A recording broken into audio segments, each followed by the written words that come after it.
स्वागत है आपका विज्ञान वृक्ष पर, जो बीएससी के स्टूडेंट्स और एस्पायरिंग स्कॉलर्स के लिए ज्ञान और सफलता का एक अनोखा साथी है। हेलो एवरीवन, विज्ञान वृक्ष में आप सभी का एक बार फिर से स्वागत है।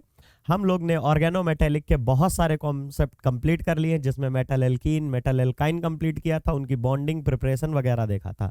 अब हम लोग इस समय मेटल कार्बोनिल पढ़ रहे थे, उसका इंट्रोडक्टरी पार्ट देख लिया था, उनका प्रिपरेशन देखा था। 4 मेथड था जिसमें डिस्प्लेसमेंट सबसे इंपॉर्टेंट था। मैं हर वीडियो में रिपीट कर देता हूँ क्योंकि ये मेटल कार्बोनिल पढ़ रहे हैं, उसमें जो चीज़ इंपॉर्टेंट वो आप रिवाइज करिए। 2 बार पढ़िए, 3 बार पढ़िए। उसके अलावा जो टॉपिक है अगर आप कम भी पढ़ेंगे और जो मैंने समझाया वो कॉन्सेप्ट खाली समझ लीजिए, आपको सब याद रहेगा, याद रटने की जरूरत नहीं पड़ेगी। तो मेटल कार्बोनिल की प्रिपरेशन में डायरेक्ट मेथड वाला जो हमने पढ़ा था वो सबसे इंपॉर्टेंट था।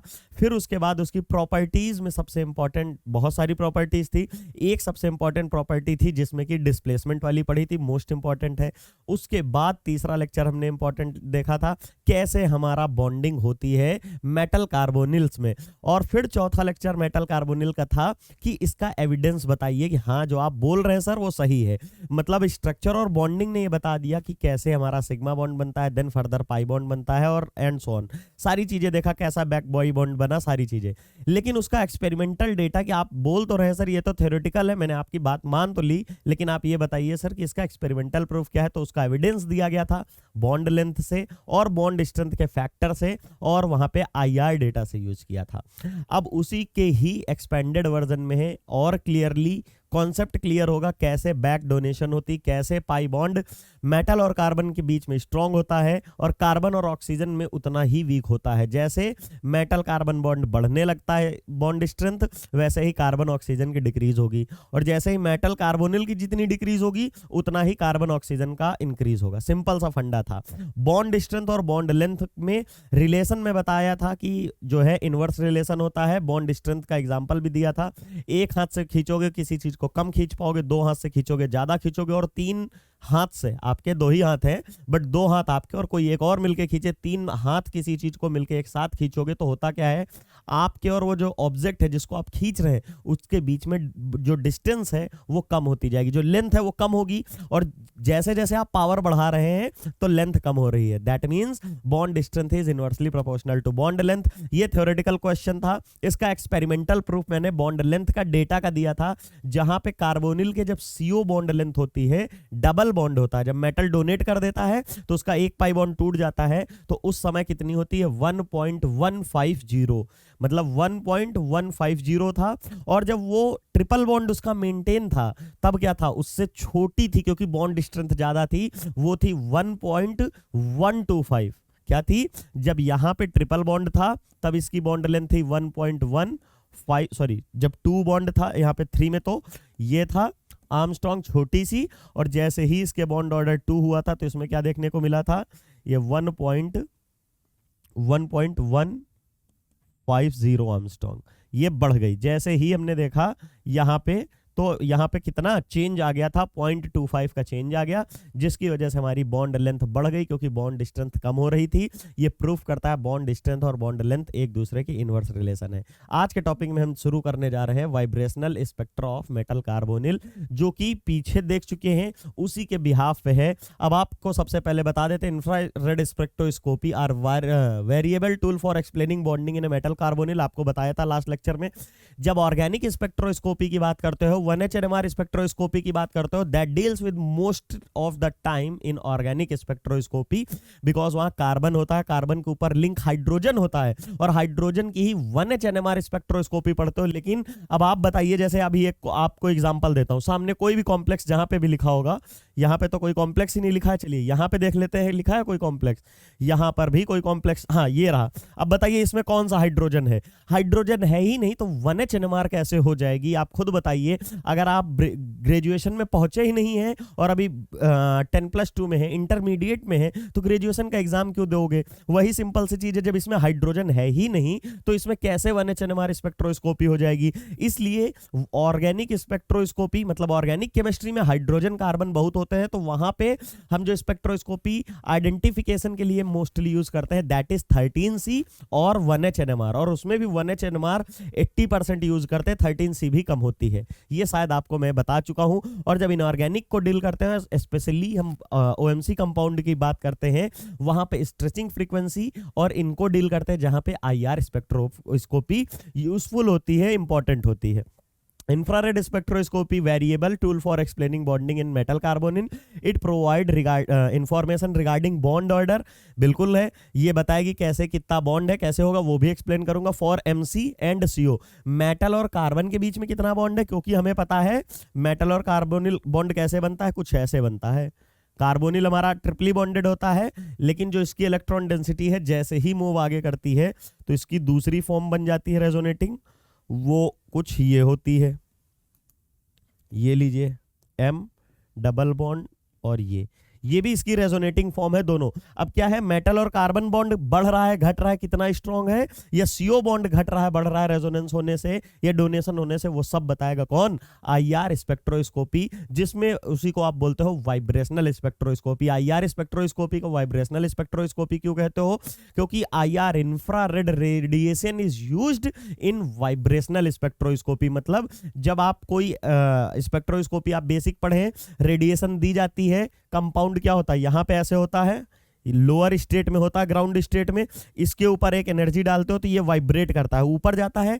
स्पेक्ट्रोस्कोपी का यही प्रिंसिपल ही यही है कि एनी रेडिएशन जो कि इसको एक्साइटेशन करा सके, इतनी गैप का डेल्टा ई गैप के बराबर एच न्यू है। मान लीजिए ये डेल्टा ई जो गैप है ये, इसकी वैल्यू एच न्यू है, तो एच न्यू अमाउंट का अगर इसको हमको मिल जाए अमाउंट, तो ये ट्रांजिशन करके वापस आ जाएगा। जैसे ही ऊपर जाएगा तो ऊपर जाने के बाद तो कोई प्रॉब्लम नहीं, लेकिन जैसे ही नीचे आएगा तो जो एनर्जी उसने ली थी तो क्या करेगा, रिलीज करेगा। और जैसे ही रिलीज करता है उसको हमारा डिटेक्टर ऑब्जर्व कर लेता है, और डिटेक्टर के ऑब्जर्व करने से क्या होता है, डिटेक्टर के ऑब्जर्व करने से हमें एक स्पेक्ट्रा मिल जाता है। जैसे ही स्पेक्ट्रा मिलता है उसी को हम स्पेक्ट्रोस्कोपी टेक्निक बोल देते हैं। ये बेसिक प्रिंसिपल है, ये तो आपको आईआर में मतलब एनएमआर में बताया गया, सारी स्पेक्ट्रोस्कोपी में बताया जाता है।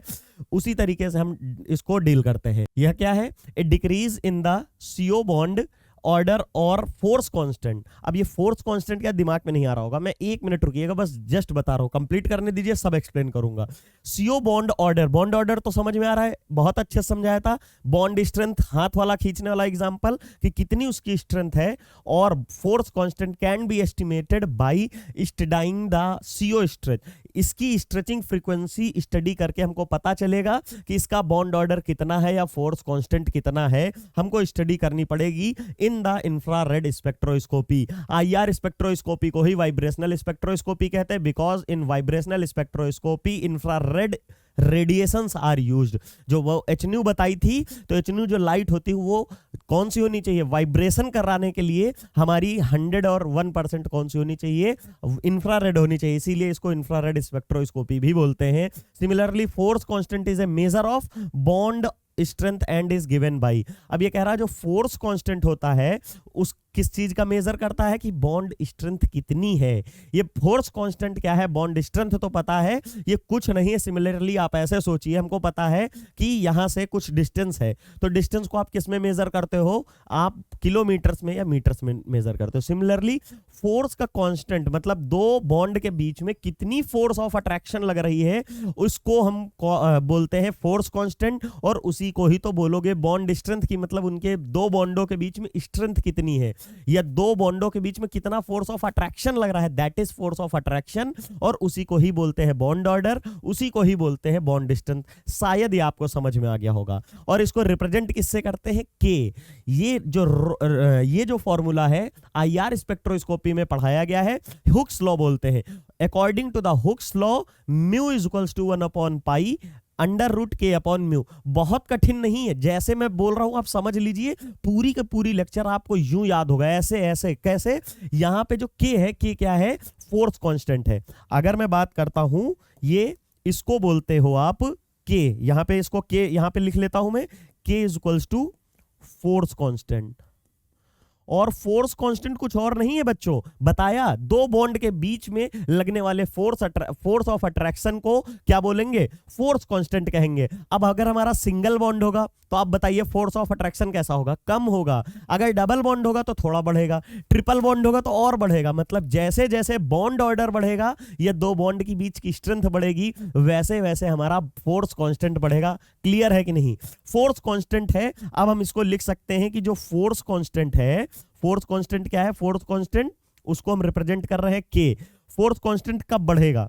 ये तो तब बढ़ेगा जब हम इसको डील करते हैं। अगर यहां पे नहीं लिखते, नेक्स्ट पेज पे लिख लेते हैं जिसमें आपको ज्यादा बेटर समझ में आए। ये लीजिए, जहां पे ड्रॉ कर लेते हैं। फोर्स कांस्टेंट जो है उसको रिप्रेजेंट करते हैं के से।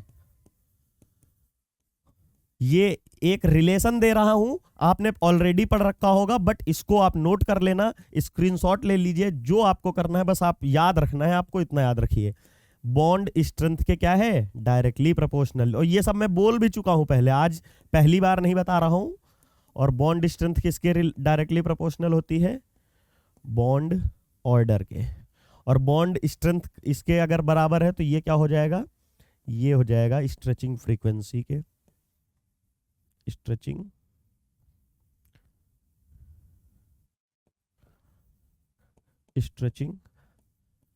फ्रीक्वेंसी। ये भी बताऊंगा स्ट्रेचिंग फ्रीक्वेंसी क्या है। अगर जिसने स्पेक्ट्रोस्कोपी अभी तक नहीं पढ़ी तो उसको मैं समझा दूंगा कि स्ट्रेचिंग फ्रीक्वेंसी का मतलब क्या होता है। सब डिटेल में आज अभी पढ़ लेंगे एक बार। चलिए ये इसको शॉर्ट में करके इधर लिख लीजिए पहले। फोर्स स्ट्रेचिंग फ्रीक्वेंसी जिसको आप क्या बोलते हो, म्यू, इसके ही डायरेक्टली प्रोपोर्शनल होता है। इसके डायरेक्टली प्रोपोर्शनल हमने सब कुछ लिख लिया है। अब देखिए यहां पे हम बात कर लिए हैं इस सब की, इनको नीचे एक मिनट लाता हूं। ये लीजिए, ठीक है।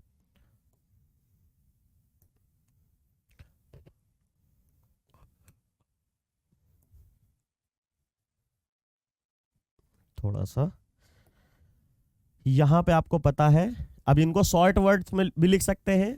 फोर्स को यहां पे लिख सकते हैं कि बॉन्ड स्ट्रेंथ जो होती है, या इसी को हम लोग बॉन्ड ऑर्डर भी बोल सकते हैं, ये क्या होता है, ये हमारा 1 बॉन्ड लेंथ होता है। ये हमको भी पता है कि जैसे जैसे फोर्स कांस्टेंट मतलब बॉन्ड स्ट्रेंथ बढ़ाएंगे, ये हमारा बॉन्ड लेंथ कम होती जाती है, याद होगा।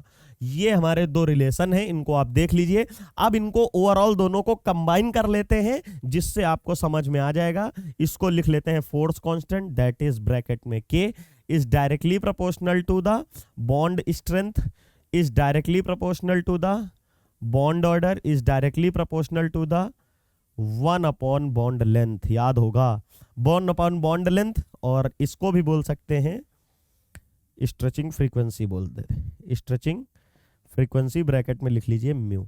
ये हमारा ओवरऑल कंक्लूजन है आज के लेक्चर का। अगर ये आपने याद कर लिया, ये याद कर लिया, तो ये मान लीजिए मोस्ट इंपॉर्टेंट है। मैं बहुत कम ही जगह लिखवाता हूं मोस्ट इंपॉर्टेंट, और अगर लिखवा रहा हूं तो उससे समझिए हर जगह ये काम आने वाला है, सिर्फ और सिर्फ ओएमसी में नहीं, स्पेक्ट्रोस्कोपी में भी काम आएगा, सब जगह। आप देख लीजिए, जल्दी से मैं एक बार समझाता हूं।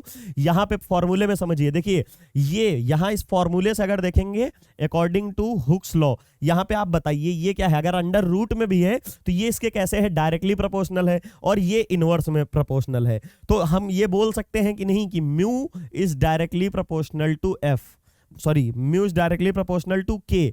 और यही अभी हमने प्रूफ भी किया है कि जो हमारा फोर्स कांस्टेंट है या म्यू है वो डायरेक्टली प्रोपोर्शनल है। देखिए यहां पे हमारा क्या है, ये हमारा के है, और ये यहां पे क्या है, ये हमारी स्ट्रेचिंग फ्रीक्वेंसी। दोनों एक दूसरे के डायरेक्ट प्रोपोर्शनल है, सिर्फ बॉन्ड लेंथ इन सबके इनवर्सली प्रोपोर्शनल है। रीजन है जैसे जैसे हमारा फोर्स कांस्टेंट बढ़ेगा, बॉन्ड स्ट्रेंथ बढ़ेगी, बॉन्ड ऑर्डर बढ़ेगा या स्ट्रेचिंग फ्रीक्वेंसी बढ़ेगी, तो बॉन्ड लेंथ उतनी कम होगी, क्योंकि उतना फोर्स ऑफ अट्रैक्शन बढ़ रहा है। शायद ये समझ में आ गया होगा। इसी के ही रिलेशन का पूरा यूज करना है, याद रखिएगा।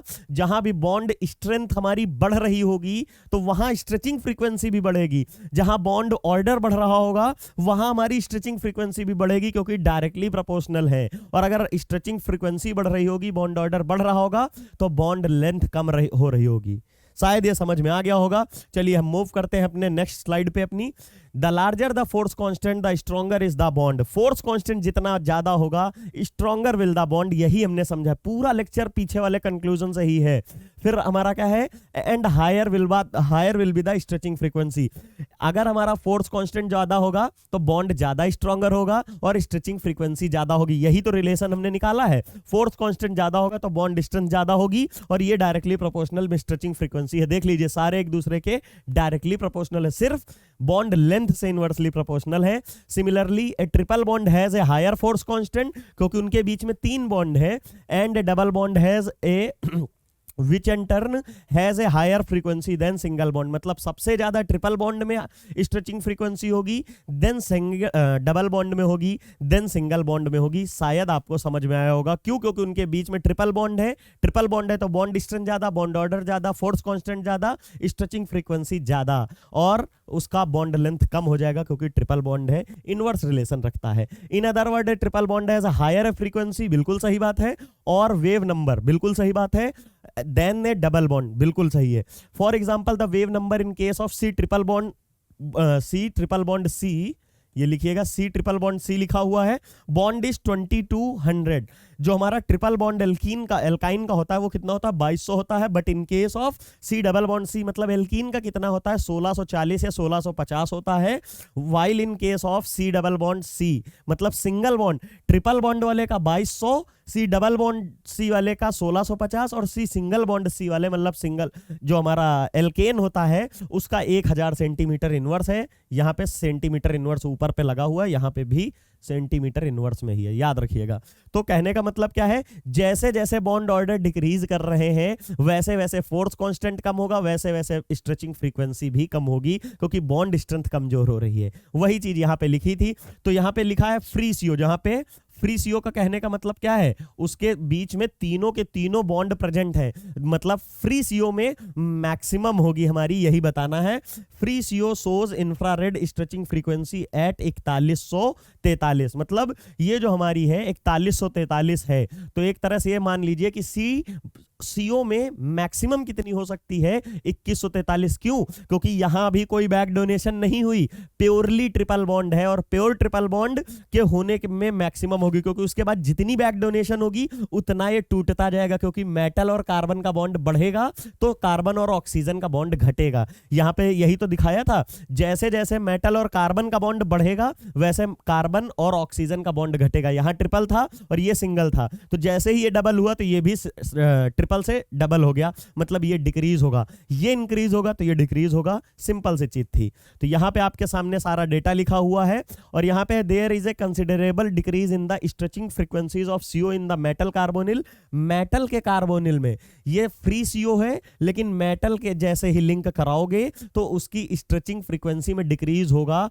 क्यों होगा, क्योंकि वहां बैक डोनेशन होगी, और जो सी और ओ के बीच में बॉन्ड की स्ट्रेंथ है वो डिक्रीज होगी, क्योंकि मेटल और कार्बन के बीच में बॉन्ड स्ट्रेंथ बढ़ रही है, तो कार्बन और ऑक्सीजन की कम होगी। शायद ये आपको समझ में आया होगा। यहां पे अगर मैं ड्रॉ कर देता हूं M C triple bond O, उसी की ही resonating form M double bond C double bond O. जैसे ही इधर ये स्ट्रॉन्ग हो रहा है ये कम हो रहा है, यही चीज यहां बताया गया है।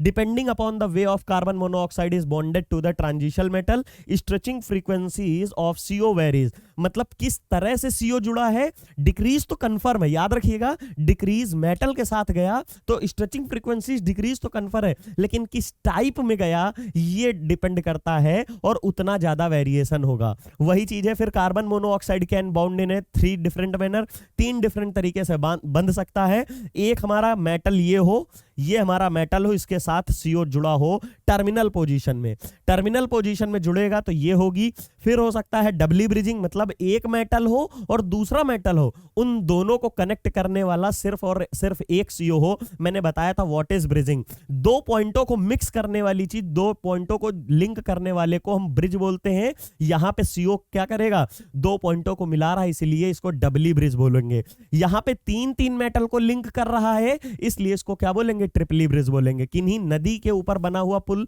या ब्रिज क्या काम करता है, इधर की रोड या इधर की जो हमारी लैंड है उन दोनों को लिंक करने का काम करता है, उसी को ब्रिज बोलते हैं। यहाँ पे दो मेटल को लिंक करने का काम सीओ करता है, इसलिए ये भी सीओ ब्रिजिंग होता है। यहाँ पे दो मेटल को करता है डबली ब्रिजिंग, ये तीन को करता है ट्रिपली ब्रिजिंग।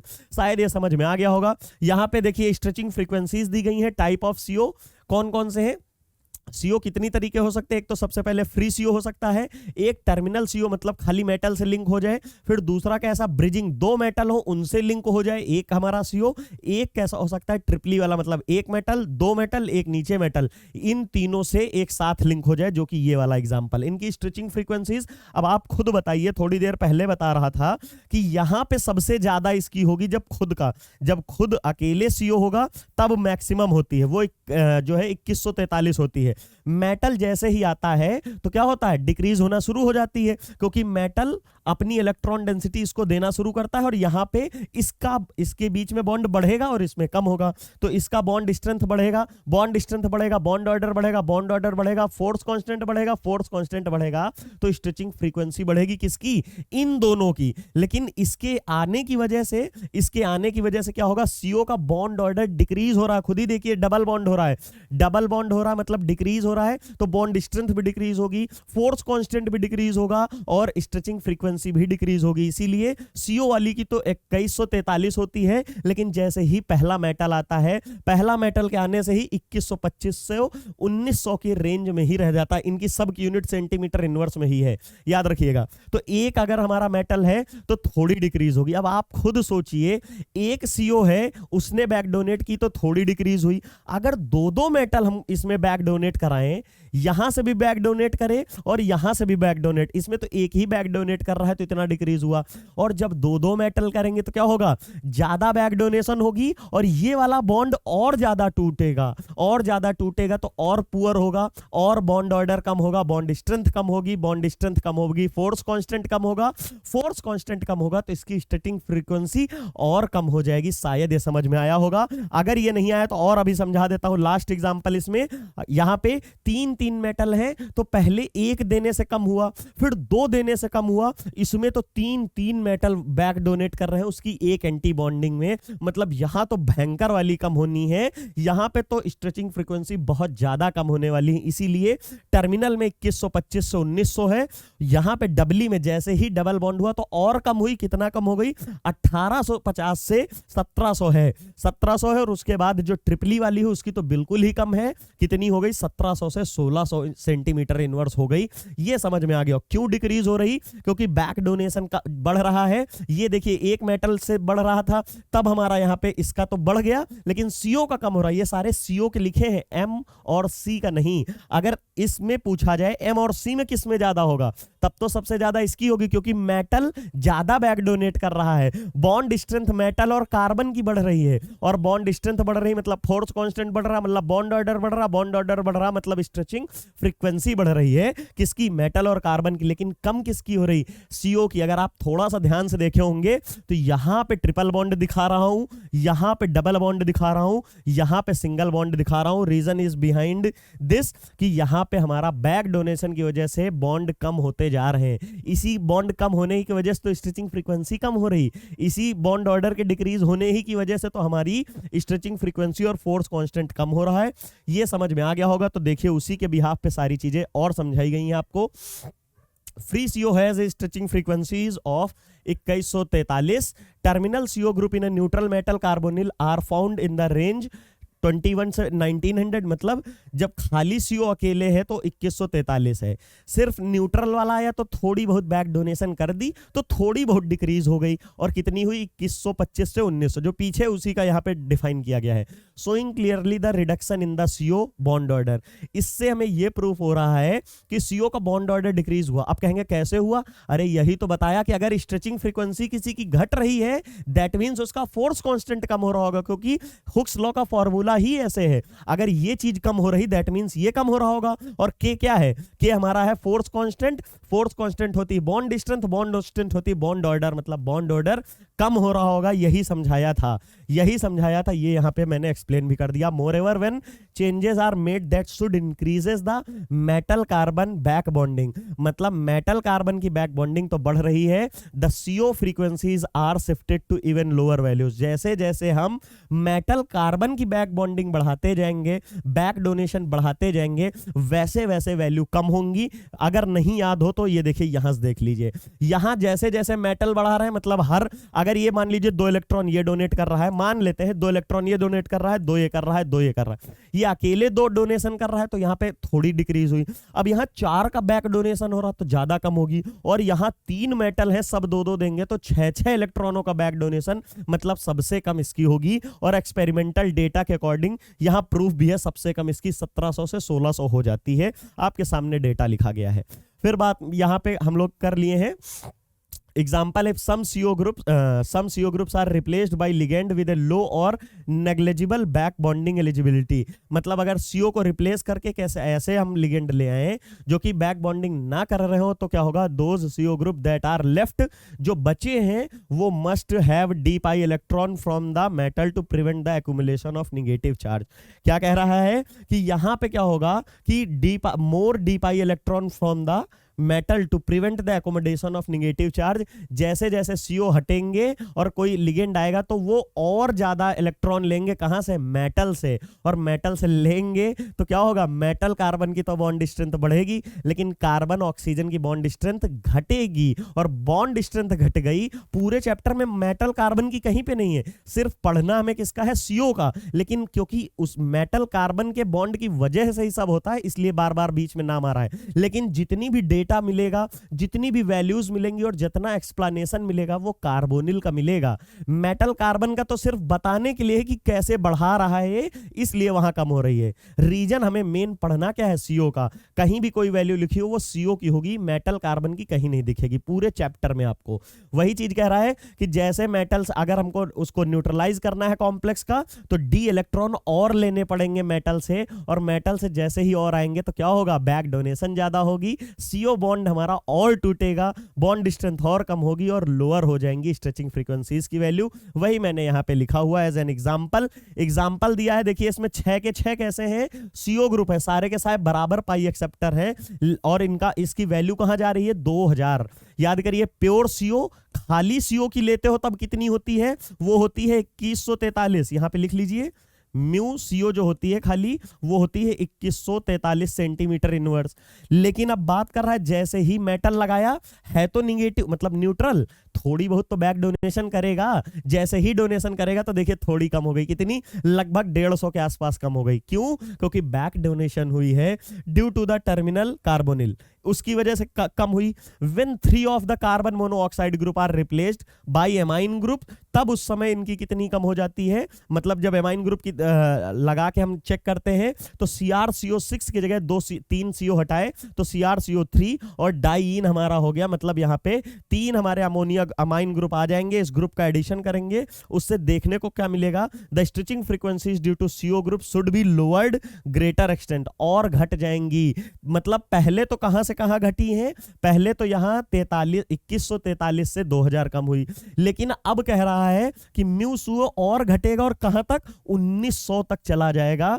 कब, जब CO नहीं होगा, कोई ऐसा आएगा जो कि इलेक्ट्रॉन मेटल पे दे रहा है, और मेटल पे इलेक्ट्रॉन देने का मतलब है मेटल बैक डोनेट करेगा, और कहां करता है, कार्बोनिल पे, और कार्बोनिल पे करेगा तो CO का बॉन्ड ऑर्डर डिक्रीज होगा, बॉन्ड ऑर्डर डिक्रीज मतलब bond distance decrease, bond distance decrease तो स्ट्रेचिंग फ्रीक्वेंसी भी डिक्रीज होंगी, और कितना डिक्रीज हो जाएंगी, 1700 या 1900 के आसपास पहुंच जाएंगी। सोच लीजिए ऐसा डिक्रीज हो रहा है। आपके सामने मैंने डेटा भी लिख दिया है। चलिए हम मूव करते हैं, आपके सामने कंपाउंड बनाएंगे, उससे पहले आपको बता देते हैं विज्ञान वृक्ष आपके लिए लाया है एप्पल स्टोर और प्ले स्टोर पे बहुत सारे अलग अलग तरीके से रिकॉर्डेड कोर्स, जिसमें कि आपको आपके BSc का आपके सेमेस्टर का फुल रिकॉर्डेड कंटेंट दिया जाता है। जो मैं पढ़ा रहा हूं इस तरह के सारे आपको कंटेंट, सारे यूनिट, सारे टॉपिक प्रोवाइड किए जाते हैं वेल मैनर्ड में एक्सप्लेन करके। साथ ही साथ में आपको जो ये PDFs हैं ये भी दी जाती है, जिनको आप डाउनलोड करके प्रिंट आउट निकलवा सकते हैं। आपको नोट्स बनाने की भी आवश्यकता नहीं है। उसकी वजह से अगर आप में से कई बच्चे ऐसे होंगे जो CUET का एग्जाम देना चाहते हैं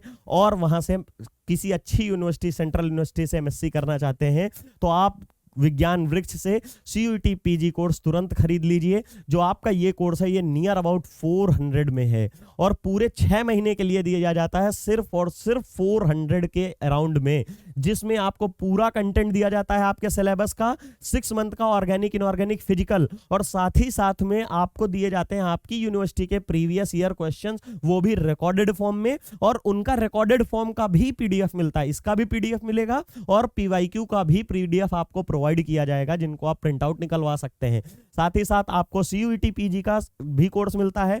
आप में से कई बच्चों का IIT जाने का सपना होता है, तो विज्ञान वृक्ष उस सपने को साकार करने में आपकी मदद करता है। IIT जैम जैसे इंपॉर्टेंट एग्जाम की फीस को बिल्कुल कम करके, जैसे ये इतनी कम फीस है, इसी तरह ही इसकी भी फीस बिल्कुल नेग्लेजिबल कर दी गई है बच्चों के लिए। और आप जाइए, परचेज करिए। आप परचेज करने से पहले हर टॉपिक का आपको वहां पे डेमो लेक्चर मिलेगा, वो आप प्ले करके देखिए, आपको कितना अच्छा लगेगा, कैसे लग रहा है, आपको कैसा लग रहा है कंटेंट। अगर आपको अच्छा लगे तो तुरंत परचेज करिए। लेकिन आप में से कई ऐसे भी बच्चे होंगे जो कि मास्टर्स में होंगे या मास्टर कंप्लीट कर चुके होंगे, उनके लिए IIT गेट और CSIR नेट जैसे इंपॉर्टेंट एग्जाम्स होते हैं, जिनकी तैयारी विज्ञान वृक्ष कराता है। IIT गेट में अगर आपकी रैंक बहुत अच्छी आती है तो आपको मिलता है गवर्नमेंट जॉब को डायरेक्ट इंटरव्यू के बेस पे हासिल करने का मौका, वो भी ऐसी गवर्नमेंट जॉब, ऐसी PSUs, ISRO, DRDO, ONGC, BARC जैसी जगह है जहां पे लोग विजिट करने का सपना देखते हैं। वहां आप गवर्नमेंट जॉब पा सकते हैं IIT गेट को क्रैक करके अच्छे मार्क्स से। अगर आपने अच्छे मार्क्स नहीं आ पाए किसी कारणवश, तो आप जो है MTech कर सकते हैं IIT से, जिसमें आपको मिलते हैं 12,500 रुपए पर मंथ। 12,500 रुपए आपको पर मंथ मिलते हैं आपके MTech के दौरान, मतलब कंटिन्यूअस 2 ईयर तक। साथ ही साथ अगर आपने MTech पहले से, मतलब मास्टर्स पहले से कर लिया है, MSc कर ली है, MTech करने का फायदा नहीं है, आप किसी भी IIT से PhD कर सकते हैं। और अगर आप अपना टीचिंग में प्रोफेशन बनाना चाहते हैं, अपने प्रोफेशन को टीचिंग में एलेबोरेट करना चाहते हैं, टीचर बनना चाहते हैं, तो उसके लिए मोस्ट इंपॉर्टेंट एलिजिबिलिटी क्राइटेरिया होता है CSIR नेट, जिसको क्वालिफाई करना तो कंपलसरी ही होता है। साथ ही साथ अगर आपने इसके JRF क्वालिफाई कर लिया तो आप किसी भी इंस्टीट्यूट, किसी भी रिसर्च इंस्टीट्यूट, किसी भी कॉलेज या किसी यूनिवर्सिटी से या इवन IIT से भी JRF के थ्रू PhD होती है। अगर आप वहां पे जाते हैं तो आपको मिलती है 35,000 to 40,000 rupees per month. 35,000 to 40,000 rupees per month मिलती है स्टाइपेंड, मतलब फेलोशिप एज ए स्कॉलरशिप आपको दी जाती है क्योंकि आप PhD कर रहे होते हैं। तो इतना अमाउंट आपको पर मंथ, वो भी 5 साल के लिए कॉन्टिन्यूअस। ये इसको आप मल्टीप्लाई कर लीजिए 12 से और उसको मल्टीप्लाई कर लीजिए फिर 5 से, मतलब 5 साल तक हर महीने आपको 35 से 40 हजार रुपए गवर्नमेंट ऑफ इंडिया की तरफ से दिया जाता है आपको PhD करने के लिए। तो आप तुरंत जाइए विज्ञान वृक्ष में इस तरह के इंपॉर्टेंट एग्जाम की तैयारी करने के लिए अफोर्डेबल प्राइस पे और विद क्लियर कॉन्सेप्ट के आप उसको डाउनलोड करके तुरंत बैच परचेज करिए। हम लोगों ने देख लिया कैसे होगा। अब यहाँ पे कुछ एग्जाम्पल लिया है, देखिए इसमें यहाँ पे मैंने लिखा है जो फ्री CO होता है, ये फ्री वाला लिख लीजिएगा, इसको बोलते हैं फ्री CO। फ्री CO की याद कर लीजिए 2143 होती है। लेकिन जैसे ही कोई मेटल लिंक करेंगे, बैक डोनेशन होगी, थोड़ा मेटल और कार्बन का बॉन्ड बढ़ेगा, कार्बन और ऑक्सीजन का कम होगा, और कार्बन ऑक्सीजन का कम होगा तो फोर्स कांस्टेंट कम होगा, बॉन्ड स्ट्रेंथ कम होगी, बॉन्ड ऑर्डर कम होगा, तो क्या होगा, स्ट्रेचिंग फ्रीक्वेंसी भी कम होगी। तो 2143 से जैसे ही मेटल लिंक किया, टर्मिनल पोजीशन पे आने पे कितना हो गया, 2000 हो गया। यहां पे मैंने ये वैल्यूज में भी दिखाया था कि कैसे टर्मिनल, यहां फ्री CO से जैसे ही टर्मिनल आता है तो देखिए 2125 से 1900, मतलब 2100 से 1900 के रेंज में रहता है। 2100 से 1900 की रेंज में होने से देखिए यहां पे वही हम लोगों ने यहां पे डिफाइन कर दिया, यहां पे डिसाइड कर दिया है कि 2000 आ रहा है दोनों इन बिटवीन में। लेकिन जैसे अब इस कार्बोनिल को हटाओगे तो ये इतनी कम कैसे हो गई, इसका भी एग्जांपल देता हूं आपको। देखिए यहां पे ये सारे इक्विवेलेंट पाई एक्सेप्टर, आपको बताया था कार्बोनिल जो होते हैं पाई एक्सेप्टर होते हैं क्योंकि उनकी एंटी बॉन्डिंग खाली होती है, वो वहां इलेक्ट्रॉन ले लेते हैं। लेकिन इसमें क्या होगा, ये वाले नाइट्रोजन के पास इलेक्ट्रॉन डेंसिटी होती है। अब देखिए नाइट्रोजन के इलेक्ट्रॉन पेयर क्या करेंगे, नाइट्रोजन के इलेक्ट्रॉन पेयर नाइट्रोजन के इलेक्ट्रॉन मेटल को डोनेट करेंगे। मेटल को ये भी डोनेट करेगा, ये भी मेटल को डोनेट करे। याद करिए मैं बताया था कि एल्कीन हो चाहे कार्बोनिल हो, मेटल को जैसे ही इलेक्ट्रॉन डेंसिटी देती है, metal can not accommodate electron density over it. वो अपने ऊपर एकोमोडेट नहीं कर पाता है, तो क्या होता है, मेटल अपनी इलेक्ट्रॉन डेंसिटी बैक डोनेट करता है कार्बोनिल पे। तो यहां पर तो और ज्यादा बढ़ रही है, पहले जो सिग्मा बॉन्ड से बढ़ गई, लेकिन ये लोन पेयर से भी बढ़ा रहा है। इसकी वजह से यहां पे निगेटिव चार्ज बढ़ेगा, और जैसे निगेटिव चार्ज बढ़ेगा, अब आप खुद बताइए, जब CO की सिग्मा बॉन्ड मतलब ये वाली से तो बढ़ ही रहा है, इससे बढ़ रहा है, इससे बढ़ रहा है, उसके एडिशनल जो लोन पेयर होता है उससे भी वो इलेक्ट्रॉन डेंसिटी बढ़ा रहा है। इलेक्ट्रॉन डेंसिटी पहले जो बढ़ रही थी उससे तो कम हो रहा था इतना, अब इसकी वजह से क्या होगा, और इलेक्ट्रॉन डेंसिटी आएगी। मेटल क्या करेगा, metal can not accommodate electron density over it, तो यहां पे क्या करेगा, फिर से बैक डोनेट करेगा। पहले 2-4 इलेक्ट्रॉन कर रहा था, अब ये जो 2-4 इलेक्ट्रॉन आ रहे, ये और फिर से कर देगा CO को। तो क्या होगा, फिर से वही होगा कि मेटल कार्बन का बॉन्ड और स्ट्रांग होगा। लेकिन मेटल कार्बन का तो हमको पढ़ना ही नहीं है, मेटल और कार्बन का तो स्ट्रांग होगा, लेकिन यहां पे जो बेचारा, यहां पे हमारा अगर देखेंगे इस जगह, यहां पे मेटल और कार्बन को तो स्ट्रांग हो जाएगा, लेकिन यहां जो ये वाला बॉन्ड है ये वीक होता जाएगा। ये जितना स्ट्रांग होगा ये उतना वीक होगा। तो यहां पे MC बॉन्ड हमारा स्ट्रांग हो रहा है, CO बॉन्ड डिक्रीज हो रहा है। इतना डिक्रीज होता आता है कि 2143 से लेकर 2000 तो यहीं आ गई थी, और ये 2000 से घट के 1900 तक पहुंच जाती है, इवन 1760 तक भी पहुंच जाती है। आपके सामने डेटा लिखा है, शायद ये समझ में आ गया होगा। The oxidation state of a metal also influence the CO stretching frequency. जो मैंने ये बता दिया है वही चीज यहां पे अब लिखी है कि इलेक्ट्रॉन डेंसिटी मेटल के पास जितनी ज्यादा होगी उतना CO स्ट्रेचिंग फ्रीक्वेंसी कम होगी, बिकॉज जहां ये बढ़ेगी तो ये इधर देगा, और इधर देगा तो ये इधर आएगा। और डबल बॉन्ड से सिंगल बॉन्ड, मतलब ट्रिपल बॉन्ड से डबल बॉन्ड, और डबल बॉन्ड से सिंगल बॉन्ड। और हमें पता है जैसे जैसे बॉन्ड ऑर्डर कम, बॉन्ड स्ट्रेंथ कम, तो स्ट्रेचिंग फ्रीक्वेंसी भी कम। सबसे पहले ही रिलेशन लिखाया है, मोस्ट इंपॉर्टेंट, रट लीजिए वो, ठीक है, उसको आपको रट लेना है पूरा। तो ये देख लीजिए यहां पे बना है, यहां पे ऑक्सीडेशन स्टेट का बता रहा है, इन्फ्लुएंस करेगा in case of a negatively charged carbonylated anions. मतलब कह रहा है कि जो एनायन होते हैं, या और कौन से, ये वाले कॉम्प्लेक्स जहां पे 2- जिसका नाम मैंने बताया था कॉलमैन रिएजेंट, या यहां पे ये वाला कॉम्प्लेक्स, इनके ऊपर निगेटिव चार्ज है, तो ये क्या करेंगे, मेटल कार्बोनिल के ऊपर फटाफट इलेक्ट्रॉन भेजेंगे, जैसे यहां भेजेंगे, और भेजेंगे तो हमारा CO स्ट्रेचिंग फ्रीक्वेंसी कम होगी, और बहुत कम होगी। और जैसे जैसे यहां पे एक है तो ये थोड़ा कम करेगा, इसके पास तो 2 निगेटिव चार्ज हैं, ये तो यहां पे Fe क्या करेगा, इसके पास 2 निगेटिव चार्ज है, और ये 4 CO लगे हैं, तो इस वाले CO को एक को फटाफट भेजेगी इलेक्ट्रॉन डेंसिटी, तो ये वाला बॉन्ड और वीक होगा, बॉन्ड स्ट्रेंथ कम हुई, बॉन्ड ऑर्डर कम हुआ, तो स्ट्रेचिंग फ्रीक्वेंसी भी कम हुई। शायद ये आपको समझ में आ गया होगा। यहां पे बोल रहा है the negative charge must be taken from the metal atom and pushed into the, या देखो, pushed into the anti bonding orbital of carbon monoxide. Lecture की स्टार्टिंग से यही तो बता रहा हूं कि metal can not accommodate electron density over it. तो ये जो इलेक्ट्रॉन डेंसिटी वो एंटी बॉन्डिंग में भेजेगा, जैसे जैसे एंटी बॉन्डिंग में भेजेगा तो CO का बॉन्ड टूटेगा, और टूटेगा तो बॉन्ड स्ट्रेंथ कम, बॉन्ड स्ट्रेंथ कम तो स्ट्रेचिंग फ्रीक्वेंसी कम। ये समझ में आ गया होगा। As a result there must be a more pi back donation from the metal to the anti bonding pi star orbital of carbon monoxide. बिल्कुल सही बात है। This would lead to further weakening of CO। मतलब पहले triple bond से यहां pure triple से थोड़ा कम हुआ, और यहां पे थोड़ा कम हुआ, और जब ये निगेटिव चार्ज आए ये तो और ही कम कर देंगे, और पुअर कर देंगे CO बॉन्ड को, क्योंकि इससे जितना ज्यादा इधर बॉन्ड बनेगा उतना ये वाला कम होगा। ये शायद समझ में आ गया होगा।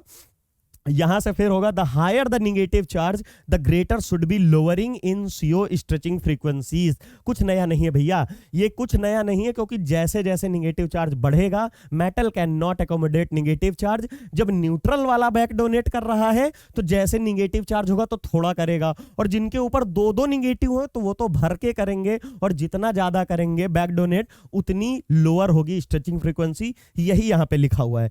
फॉर एग्जाम्पल बता रहा CrCO6 का कितना होता है, यहां पे दिखा है, देखिए CrCO6 ही तो है, वो 2000 है, और CrCO6 एंड आइसोइलेक्ट्रॉनिक क्यों है आपको पता है। क्रोमियम का एटॉमिक नंबर कितना होता है, 24 होता है। वेनेडियम का, सॉरी हाँ, यहाँ पे 24 होता है क्रोमियम का, 24 होता है, इसका वेनेडियम का कितना होता है 23। लेकिन निगेटिव लेने का मतलब है कोई भी एक इलेक्ट्रॉन ले लेता है 23 + 1 मतलब ये भी 24 है। सोडियम एक इलेक्ट्रॉन देने के बाद 10 हो जाता है, क्लोरीन एक इलेक्ट्रॉन लेने के बाद 18 हो जाता है। सिमिलरली जो 23 वाला है एक इलेक्ट्रॉन अगर दे देगा, यहां से अगर दे देता तो 22 होते, लेकिन निगेटिव है मतलब ले रहा है तो 24 हो गया। 24 इलेक्ट्रॉन यहां भी है, 24 यहां भी है, 6 CO यहां भी है, 6 CO यहां, मतलब आइसो इलेक्ट्रॉनिक है। तो यही बोल रहा है। लेकिन डिफरेंस क्या है, ये न्यूट्रल है, इसकी इलेक्ट्रॉन बैक डोनेशन की पावर जो होगी कम होगी। यहां पे थोड़ा थोड़ा दे रहा है इसलिए थोड़ा डिक्रीज हुआ है, यहां 2143 से 2000 आया। लेकिन जो लोग जहां पे निगेटिव चार्ज है तो बैक डोनेशन तो पहले ही हो रही थी और निगेटिव चार्ज आने की वजह से और ज्यादा बैक डोनेशन होगी, तो ये जो यहां से इतनी कम हुई तो ये और ज्यादा कम हो जाएगी, वो 1900 के आसपास पहुंच जाएगी, 1800 पहुंच जाएगी। यहां पे हम देख लेते हैं कितनी वैल्यू हम लोगों ने यहां पे लिखी हुई, is more negative charge the frequency shift to 1860। कितनी 2000 यहां इसकी होनी चाहिए, फ्री वाले की तो इतनी है, न्यूट्रल वाले कितनी है, और एक निगेटिव चार्ज आते ही 1860 हो गया। द फ्रीक्वेंसी फाउंड इसकी 2000, ये देखो यहां भी लिखा है, डेटा पे भी लिख दिया है। नेक्स्ट देख लेते हैं, on the other hand the effect of A placing positive charge on the metal.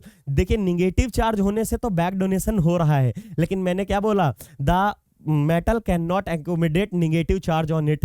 Negative charge नहीं रख रहा है, लेकिन अगर मेरे पास खुद ही डिफिशियंसी हो जाए तो मैं किसी को क्या दूंगा। अगर मेरे पास बहुत पैसा होगा तभी तो मैं किसी को डोनेट करूंगा, लेकिन मेरी खुद की कॉलेज की फीस 60,000 रुपए है और मेरे अकाउंट में 30,000 ही हो, तो मैं किसको कैसे दे पाऊंगा। किसी भी फ्रेंड को हो, कितना भी बेस्ट फ्रेंड हो, तो मैं उसको कैसे डोनेट कर सकता हूं, क्योंकि मेरे खुद के कॉलेज की फीस 60,000 है और अकाउंट में मेरे 30,000 है, तो मैं कैसे दे सकता हूं। क्योंकि मुझे खुद ही चाहिए 30,000 रुपए, तो मैं खुद ही किसी ना किसी से शेयर करूंगा या मांग के लूंगा कि भैया दे दीजिए, फीस जमा करनी। सिमिलरली जिन भी मेटल के ऊपर पॉजिटिव चार्ज होगा तो उनके ऊपर क्या होगी, डिफिशियंसी। पॉजिटिव चार्ज का मतलब अपना इलेक्ट्रॉन किसी को दे चुके हैं पहले और उनके पास खुद डिफिशियंसी है, और निगेटिव चार्ज होने का मतलब कि वो न्यूट्रल थे और किसी से लेके बैठे, एक्स्ट्रा चार्ज आ गया है। तो यहां पे जो पॉजिटिव चार्ज होगा तो क्या होगा, तो न्यूट्रल वाले न्यूट्रल होते हैं, लेकिन जब पॉजिटिव चार्ज होगा तो उसकी वजह से जो न्यूट्रल वालों में बैक डोनेशन होती है वो भी नहीं हो पाएगी। तो यही एक्सप्लेन किया गया है।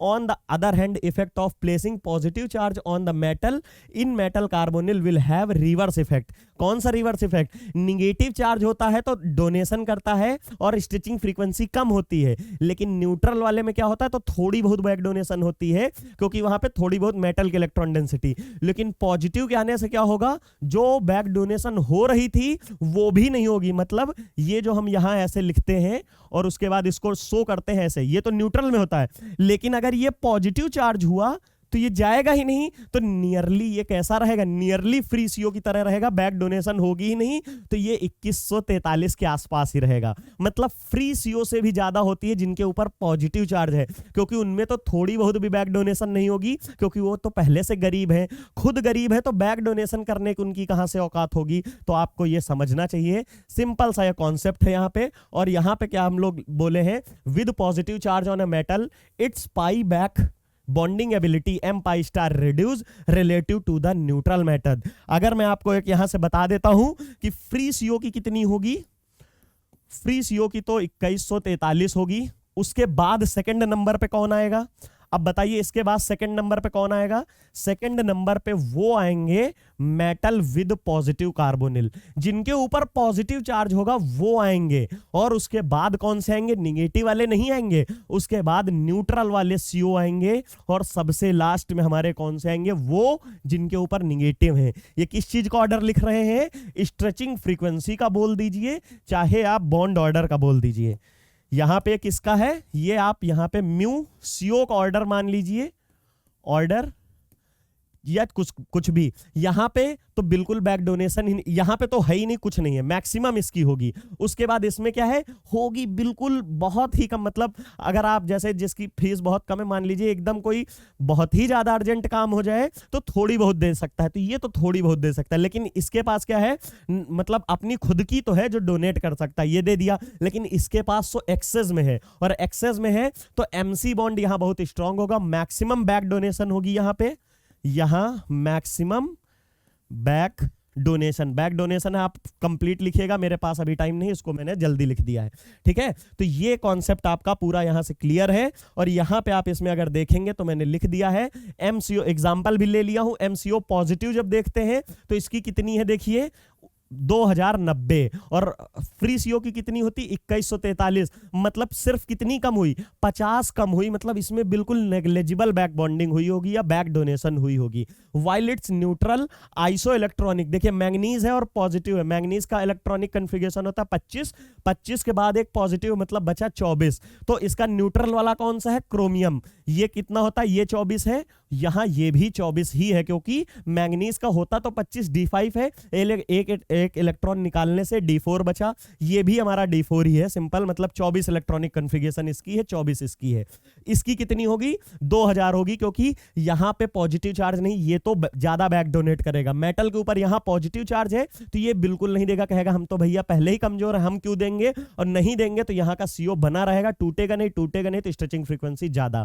फ्री सीओ वाले की तो सबसे ज्यादा होगी, ठीक है। यहां पे मैंने एग्जांपल लिख लिया, D10 वाला देखिए ये न्यूट्रल है तो इसकी इतनी ज्यादा है, यहां पे फ्री सीओ की लिख लीजिए, बार बार मैं बोल रहा हूं, फ्री सीओ की कितनी है 2143, इसके कंपैरिजन में इसकी थोड़ी कम हुई क्योंकि ये न्यूट्रल है। फिर यहां एक निगेटिव बढ़ा तो इसके कंपैरिजन में और कम हुई, यहां दो निगेटिव बढ़ गए तो देखिए कितना कम हो गई, 2143 से सीधा 1720 हो गई। सिमिलरली D6 कन्फिगरेशन वाले कौन से हैं, क्रोमियम को देख लीजिए, क्रोमियम का होता है 2000 जब न्यूट्रल है और इसके ऊपर पॉजिटिव चार्ज है, तो अब बताइए क्या होगा, न्यूट्रल वाले से बढ़ जाएगी, क्योंकि क्रोमियम के कंपैरिजन में तो ये कहेगा भैया मैं तो नहीं दूंगा क्योंकि पॉजिटिव चार्ज है, तो 2090 हो जाएगी। इसके ऊपर निगेटिव चार्ज तो सबसे कम इसी की होगी, क्योंकि ये सबसे ज्यादा डोनेट करेगा।